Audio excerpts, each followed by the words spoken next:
हम पढ़ रहे हैं पुस्तक धर्म तंत्र का परिष्कार अत्यंत अनिवार्य, जन्म शताब्दी पुस्तक माला 9।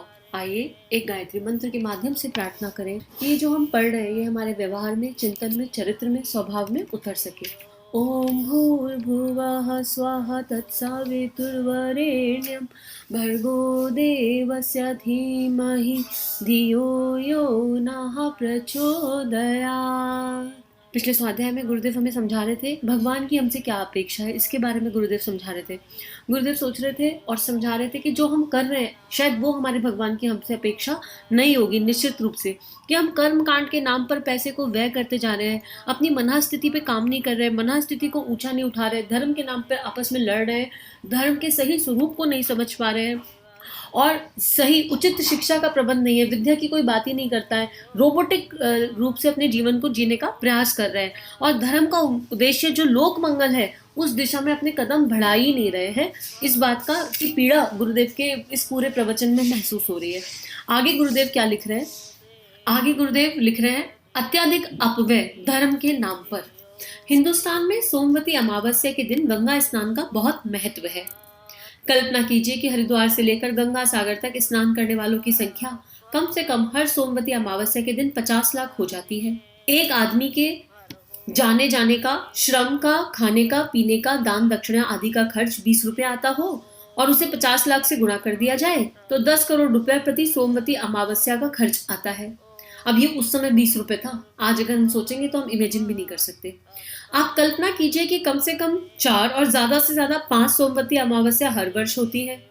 उनका खर्चा लगा दिया जाए तो 50 करोड़ रुपए खर्च करने वालों से प्रार्थना की गई होती कि आप एक वर्ष स्नान करने की अपेक्षा गंगा का उपयोग, गंगा की महत्ता समाज में बनाए रखने के लिए विवेक पूर्वक विचार करें। मित्रों, जिन शहरों की गंदी नालियां गंगा में डाली जाती हैं, वहां का पानी अपवित्र कर दिया जाता है।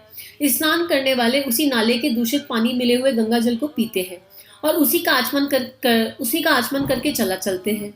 वह गंदा पानी यदि गंगा में डालने की अपेक्षा शहर की नालियों, ड्रेनेज के द्वारा शहर से बाहर निकाला गया होता और खेतों में, बगीचों में डाल दिया गया होता तो कितने एकड़ भूमि की सिंचाई हो जाती। गंगा में, यमुना में और दूसरी नदियों में जो गंदगी पैदा होती है उनका पानी खराब होता है, जो कि स्नान करने और पीने लायक भी नहीं रह जाता, बीमारियां फैलाता है।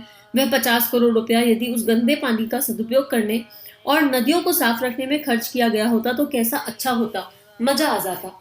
अब बताओ इसमें क्या एक्सप्लेन करने वाला है? ये तो हमारी अंतरात्मा की बात है कि हम कर्मकांड में इतना खो गए कि हमको विवेक ही नहीं है, हमको समझ ही नहीं आ रहा कि नदियों की सफाई ज्यादा इंपॉर्टेंट है, पर्यावरण एनवायरनमेंट की सफाई ज्यादा इंपॉर्टेंट है।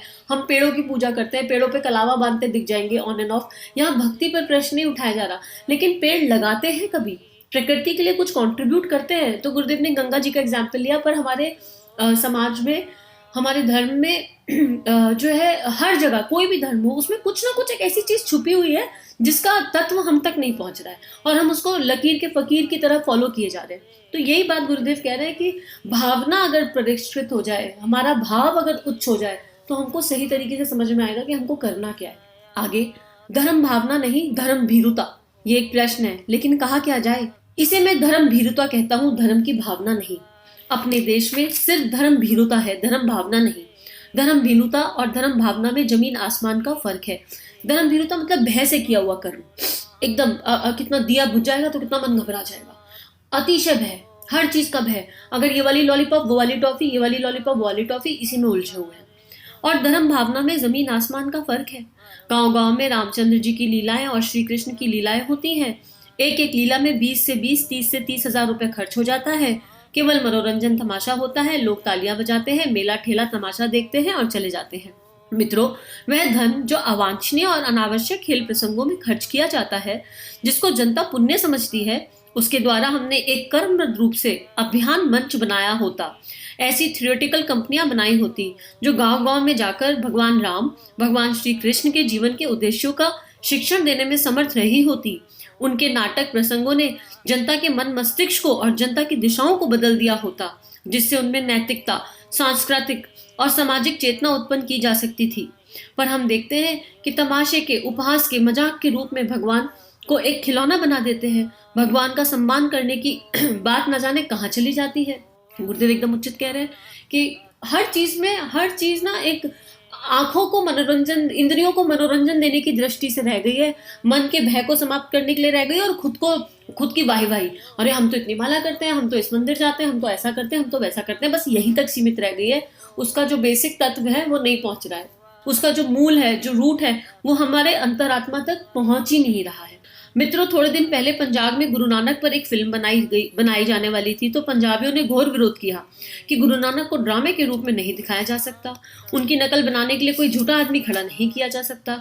नानक की महत्ता और श्रद्धा हमारे मन में है, उसे हम छोटे से कमजोर आदमी के लिए नष्ट नहीं कर सकते, और कोई भी नानक का पार्ट अदा करने के लिए तैयार नहीं हुआ। मित्रों, भगवान का पार्ट अदा करने के लिए ऐसे छोकरे खड़े हो जाएं जिनमें ना कोई विवेक है, ना विचार है, ना कोई दिशा है, ना लक्ष्य है, तो इससे मनुष्य की श्रद्धा में क्या कमी नहीं आएगी? केवल लकीर पीटने के लिए कितने आदमी कितना पैसा अनावश्यक रूप से खर्च कर डालते हैं।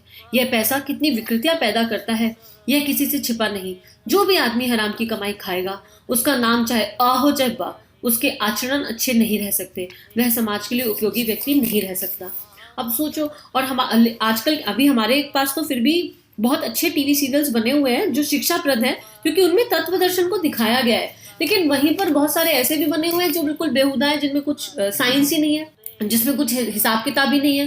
लेकिन अब अपने विवेक से हमें निर्णय लेना है कि हमको क्या अच्छा लग रहा है, क्या नहीं, क्या हमें सीखने के लिए मिल रहा है। अगर हम किसी आध्यात्मिक सीरियल को भी केवल एंटरटेनमेंट की दृष्टि से देख रहे हैं, ऐसे बहुत लोग हैं जो देखते हैं लेकिन केवल मनोरंजन, हर सीरियल आपने एक एपिसोड देखा, आपने उसमें क्या सीखा, वो आपके व्यवहार में है या नहीं, उस एपिसोड की समरी आपके व्यवहार में उतरी या नहीं, बात वो है। और फिर विवेक के आधार पर फिल्टर करके उसमें से लेना, कुछ अच्छा होगा, कुछ मनोरंजन की दृष्टि से डाला गया होगा, लेकिन अपना विवेक तो जागृत है। अगर वो एपिसोड आपका सत्संग बन रहा है, वेरी गुड, उसे देखिए, उसे समझिए और अपने जीवन में उतारने की कोशिश कीजिए। लेकिन अगर केवल मात्र एंटरटेनमेंट के लिए देख रहे हैं और उससे लग रहा है कि आपको भीतर की भक्ति प्रज्ञा जागृत हो जाएगी, तो नहीं, हमको चेक लगाने की जरूरत है। देखने को तो आप कितने भी देख लो, बहुत सारे आ रहे हैं, सब में बात एक ही है, अल्टीमेटली तो तत्व दर्शन एक ही है परमात्मा का। पर किसी एक पर स्टिक हो जाए और वो हमारे व्यवहार में उतर जाए, जो भी लर्निंग है उस सीरियल वर्ल्ड ही गलत है, उस सत्संग से, तो वो हमारे व्यवहार में उतर जाए तो बात है। आगे गुरुदेव इसके दुरुपयोग को रोकने के लिए कह रहे हैं दुरुपयोग रुकना चाहिए। किस चीज का? गुरुदेव कह रहे हैं, साथियों, अपने देश की सांस्कृतिक, सामाजिक सेवा और नैतिक उत्कर्ष के लिए धन की जरूरत है। धन के बिना कुछ संस्थाएं और प्रवृत्तियां बेमौत भूख से मर जाती हैं। पैसा ऐसे लोगों को दिया जाता है जिनकी समझ ही नहीं आता कि उसका इस्तेमाल किया जाए। इस धर्म भीरू जनता को क्या कहा जाए, उनकी धर्म भीरता को किस तरह धिक्कारा जाए। इतना समर्थ धर्मतंत्र जिसके पीछे 56 लाख व्यक्ति काम करते हैं, आज डबल हो गए होंगे। इतने मंदिर, मठ, तीर्थ, कर्मकांड, श्राद्ध, तर्पण और ना जाने क्या क्या, 56 करोड़ रुपया खर्च हो जाता है, तो जरा अचंभे की बात नहीं। बड़ी बड़ी पूजा एवं गवर्नमेंट का बजट बनाने के लिए काफी है। इतनी बड़ी धन की शक्ति, भावनाओं की शक्ति, इतनी बड़ी जनशक्ति जो आज बिखरी पड़ी है, अवांछनीय दिशा में प्रवाहित हो रही है। आवश्यकता इस बात की है कि नई पीढ़ी के समझदार, विवेकशील लोग इस धर्म के अव्यय को रोकें, जिसे मैं दुरुपयोग कहता हूँ। अब हम क्या कर सकते हैं, हमको यहाँ पर ये भी विचार करना चाहिए। गुरुदेव की पीड़ा है ये, इसका सॉल्यूशन क्या है? एटलीस्ट ये वाली किताब हम उन कर्मकांडी लोगों तक पहुंचाएं जो धर्म के नाम पर धर्म की सही दिशा को नहीं समझ रहे और सोच रहे हैं कि हम तो धार्मिक है, जो अपने तत्व दर्शन को नहीं समझ रहे। हनुमान जी की पूजा कर रहे, दुर्गा जी की पूजा कर रहे, काली की पूजा कर रहे, राम की पूजा कर रहे, कृष्ण की पूजा कर रहे, लेकिन उनका तत्व दर्शन भीतर नहीं उतर रहा कि उनका स्वभाव कैसा था, उनका चरित्र कैसा था। तो एटलीस्ट इस किताब को उन लोगों तक पहुंचाएं जिससे उनकी आंखें खुले। गायत्री परिवार के कितने ऐसे लोग होंगे जो अभी केवल यज्ञ तक, दिया जगाने तक, माला करने तक सीमित है। माला करी लेकिन उससे मेरे व्यवहार में परिवर्तन क्या आया वो तो समझ में आए। पूरा सुबह से 3 बजे से रूटीन फॉलो कर लिया, 8 बजे तक सारा रूटीन फॉलो हो गया, बाकी दिन कैसा रहा? क्या मन में किसी के लिए राग आया, द्वेष आया, छल आया, कपट आया? क्या सांसारिक दृष्टि जाग रही है? क्या अपने स्वार्थ के लिए जी रहे हैं? क्या मन में गुस्सा आ रहा है, क्रोध आ रहा है? ये सारी चीजें कौन चेक करेगा? अगर ये सब आ रहा है तो कोई फायदा नहीं हुआ सुबह की माला का। इसका मतलब कुछ कमी रह गई थी उसको करने में, क्योंकि साधना तो घटी नहीं, केवल तप कर लिया। तो ये सब चीजें हमको चेक करने की बहुत ज्यादा आवश्यकता है। आगे गुरुदेव लिख रहे हैं, लास्ट पैराग्राफ है, आवश्यकता इस बात की है कि नई पीढ़ी के समझदार, विवेकशील लोग इस धर्म के अव्यय को रोकें, जिसे मैं दुरुपयोग कहता हूँ। तो सबसे इंपॉर्टेंट स्टेप है हम रुक जाए। दुनिया रुकेगी या नहीं रुकेगी? अगर मुझे ये पता है कि ये धर्म का दुरुपयोग है, ये पैसे का सदुपयोग नहीं है उस श्री की शक्ति का, तो एटलीस्ट मैं तो वो काम ना करूं। हम अपने घर में खर्चीली शादियां, हम अपने घर में तेरहवीं का भोज, ये सब बंद कर सकते हैं या नहीं? अपने आप से पूछ लें। हम बहुत सारे अनाप शनाप खर्च होते हैं, हमें सबको पता है हमारे अंदर का। अपने अंदर देख लीजिए कि हम, और उसमें भी लोहा तो लेना पड़ेगा ना अपने परिवारों से, तो क्या हम उसके लिए तैयार हैं? लेकिन बदले की भावना से नहीं, गुस्से से नहीं, शांत मन से समझाते हुए। आगे, मित्रों, धर्म की भावना बुरी तरह से दुरुपयोग हो रहा है। इसे उस दिशा में लगाया जाए जिससे कि व्यक्ति का श्रेष्ठ का निर्माण हो, मनुष्य की विचारना भावनाओं में परिष्कार हो और समाज को अच्छे रास्ते पर चलने के लिए प्रकाश मिले। उसे उस दिशा में लगाया जाए जिससे व्यक्ति का श्रेष्ठ निर्माण हो, मनुष्य की विचारना भावनाओं में परिष्कार हो और समाज को अच्छे रास्ते पर चलने के लिए प्रकाश मिले। इसके लिए समझदार विवेकशील लोगों को आगे आना ही चाहिए। जिस तरीके से राजनीति में धक्का मुक्की करके लोग आगे बढ़ते चले जा रहे हैं, उसमें उनकी सत्ता और पद का लोभ रहा होगा, लेकिन सेवा का जो स्तर अपने धर्म क्षेत्र में है वह अन्य किसी क्षेत्र में नहीं। अब कंपैरिजन है, राजनीति में वो लोग जाते हैं जो जिनके मन में, नॉट एवरीवन बट मैक्सिमम इसलिए जाते हैं कि नेम फेम पैसा, बहुत सारी चीजें होती हैं, लालच। लेकिन धर्म के क्षेत्र में एक्चुअली भावनाएं उतरती हैं, उन भावनाओं को दिशा नहीं मिल पाती, इसलिए गाड़ी गड़बड़ा जाती है। ऐसा नहीं कि किसी की भावना झूठी है, कोई जाके अपना सिर मुंडा के आ रहा है, हिम्मत चाहिए बाल पूरे कटा के आने के लिए, कहीं ना कहीं कोई भावना तो होगी। अब इस भावना को अगर प्रज्ञा की दिशा दे दी जाए तो मार्ग और अच्छा हो जाएगा। यहाँ पर उसी भावना को वो करना है, ट्रांसफॉर्म करना है। ऊर्जा तो है, एनर्जी तो है, चैनलाइजेशन नहीं है, उसको चैनलाइज करने की आवश्यकता है। इसलिए गुरुदेव कह रहे हैं, इसलिए मैं आवाहन करना चाहता हूं उन सब लोगों का जिनके अंदर देशभक्ति और विश्व मानव की पीड़ा विद्यमान है।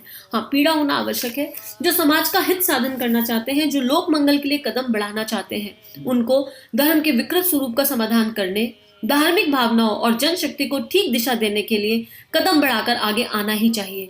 अगर ऐसा नहीं किया गया तो राष्ट्र और विश्व की प्रगति के लिए एक भारी अभाव ही बना रहेगा। इतनी बड़ी पूंजी, जनशक्ति और भावनाओं का दुरुपयोग ही होता रहेगा। इसको ठीक करना अब राष्ट्र की महती आवश्यकता है। ओम शांति। ये गुरुदेव यहाँ पर प्रवचन समाप्त कर रहे हैं, लेकिन साथ में हमें क्या कह रहे हैं, आवाहन किया गुरुदेव ने लास्ट में। किन लोगों के लिए आवाहन किया है हमें समझ जाना चाहिए। जिनके अंदर देशभक्ति है, जिनके अंदर विश्व मानव के लिए पीड़ा है और जो लोक मंगल के लिए कुछ करना चाहते हैं, जो धर्म के इस विकृत स्वरूप को ठीक करना चाहते हैं। तो पहले तो खुद को बदलना है, फिर परिवार में चेक करना है, और जब ये सब हो जाएगा तो आसपास के लोग अपने आप समझने लगेंगे और अपने आप बदल जाएंगे। इसी के साथ इस पुस्तक का स्वाध्याय समाप्त हुआ। आप सभी को बहुत बहुत सारा आभार, बहुत सारा ग्रैटिट्यूड, और जल्दी पुस्तक नंबर 10 के साथ, जन्म शताब्दी पुस्तक माला 10 के साथ मिलेंगे। फिर से एक बार बहुत सारा ग्रैटिट्यूड और एक ही प्रार्थना कि हम सभी का जीवन गुरु तत्व के सूक्ष्म सानिध्य में मंगलमय है। हमारे YouTube चैनल को सब्सक्राइब कीजिए और बेल आइकन पर क्लिक कीजिए ताकि आने वाली सभी वीडियो की नोटिफिकेशन आपको मिलती रहे। आप सभी को बहुत बहुत थैंक यू।